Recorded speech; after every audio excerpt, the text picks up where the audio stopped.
Okay, this is video 5 of chapter 14. We are reading from The Rape of the Mind, The Psychology of Thought Control, Menticide, and Brainwashing by Merleau, MD. Okay, picking up where we left off. The development of loyalty. From all this we can see that what we call treason takes place more in the emotional than in the intellectual sphere of functioning.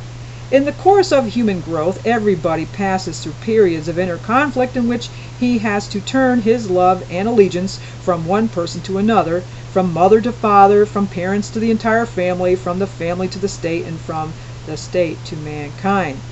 The core of the problem of treason and self-betrayal is found in the difficulties which arise in the repression of former loyalties, as each loyalty is in turn superseded by the next. Many people experience deep confusion in adolescence when, for the first time, they must leave the safe emotional protection of their homes and create new loyalties and new moral standards for themselves. It is in this period that the critical faculties are developed. In doubting the traditional truths passed on by his parents, each adolescent might be called a traitor, yet he is actually being true to the self he is shaping. During the crisis of adolescence, with its increased feelings of yearning for some unknown happiness, many young people want to betray their parental home and their parents' standards. At the same time, they do not want to give up the protection the home offers. Psychologically, we know, however, that temporary disloyalty is part of the normal mental growth. In the process of individual human development, there are stages of progress which lead from initial submission to open rebellion and nonconformity. Every step toward mental maturity and independence involves the growing out of ties with the past. This growth can be effected in different ways, with more or less overt hostility and forsaking of the past, with self-betrayal and passive submission, with renewed submission to pay off feelings of guilt, with sworn conservatism, or open rebellion. In this phase of adolescence, he is especially vulnerable to totalitarian propaganda. The youth may retain from the conflict of inner growth a sense of loneliness and guilt if he puts it to productive use. He may become what we might call a creative revolutionary. The trailblazer whose own inner forces drive him on onto break with tradition is such a man. Indeed, many of mankind's great moral and spiritual leaders have been of this type. They have been leaders precisely because they broke either with rigid remnants of the past or with the ossified or immoral elements of the present. In my own experience, I have known one such man, a German psychiatrist whose idealism and moral sense made it impossible for him to go along with the Nazi desecration of human values, and who was hanged as a traitor for his part in the abortive German rebellion against Hitler in 1944. In praise of nonconformity, what can be done in general to combat treason, disloyalty, and self-betrayal? In the first place, the child's normal defensive attitude toward authority and his need to break away from it should be watched with favorable vigilance at all times on the part of parents and educators. It is all too easy to force a child into denial of the self. Many times later disloyalty is a reaction to faulty handling of the problems of childhood. Most traitors are made, not born. Unfortunately, this truth is often forgotten by educators who may, as a result of their own frustrated aggressions, break down by force the feeling of great loyalty toward their own age group that we find among youngsters. Is it possible to decide whether or not a person is dependable? Only when we have some insight into his hidden motives and drives and into the workings of his unconscious. For complete insight, psychoanalysis is necessary. But the way the unconscious expresses itself in character traits and character defenses can give us some very important indications. A person with excessive dependency needs,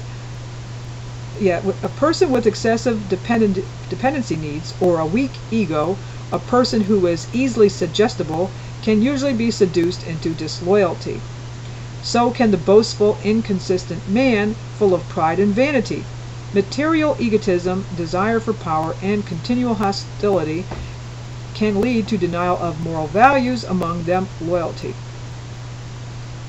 As is often true in psychology, it is easier to say what character traits the dependable person must not have than to give a positive picture of what he should be like. In general, we can say that the person who is honest with himself and shows a minimum of self-deceit, the man who exhibits a stable structure of character, the person with genuine maturity, is most true to himself and, as a result, most loyal to others. Nevertheless, the seeds of treason lie in each of us and may be fortified by environmental influences. In a totalitarian world, for example, everybody is educated in self-denial and self-betrayal. When a person becomes a nonconformist, the label traitor will be attached to him. In a world stifled by dogma and tradition, every form of original thinking may be called sedition and treason. In such cases, the environmental, social, and political factors, and not the confusing inner processes, determine what is treason. In this chapter, however, I have emphasized the personal factors in producing treason, the influence of family and group prejudices, and the inner instability resulting from complications in the immediate environment. There are so many subtle fantasies of self-betrayal and secret aggression in everyone, and there is so much desire to revenge secret resentments, that any government may make use of those unhealthy, neurotic feelings to stir up the country. The loyalty compulsion. Recently, Americans have been looking more critically at the concepts of loyalty and subversion, deeply conscious of the cynical and ruthless nature of the totalitarian attack through subversion. We have begun to let our fear of subversion from within paralyze our democratic freedoms. We have become so concerned over the specter of a treacherous fifth column in our own land that we have grown both overcautious and over-suspicious. And then there's a note down here that says, in his well-documented study on the German fifth column, the Dutch historian Dr. Louis de Jong would prove that Hitler's dreaded network of treason and betrayal was for the greatest part an imaginary ogre created by the panic and fear of the people. We require constant reassurance that the intentions of our neighbors and fellow citizens are acceptable and loyal. The danger in this frantic search for security operates both on the political and psychological levels. Politically, in trying to erect invulnerable barriers against the spread of totalitarian ideas, we may find that we have given up those very qualities that distinguish democracy from totalitarianism, freedom and diversity. Psychologically, we may find ourselves the victims of pathological suspicions which can be clinically termed paranoia, and this suspiciousness may lead us to reject utterly the most valuable qualities we can have as human beings: tolerance and respect for our fellow men.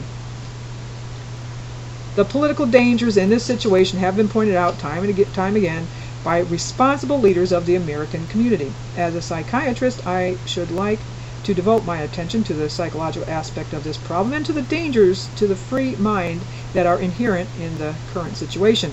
For, as we have already seen, all political behavior is essentially an extension of individual behavior and is rooted in the psychology of the individuals who make up the political group.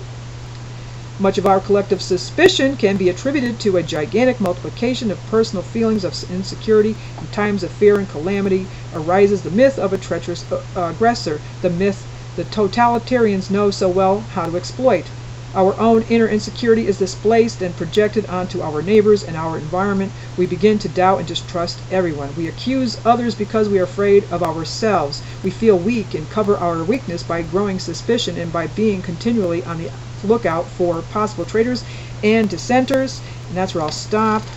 This was, I think this was part 5. Was this part 5? I think it was part 5. Anyway, we are reading from chapter 14 in The Rape of the Mind by Tuesday Merleau, MD, and I will see you in the next video. We will be finishing up in the next couple of videos.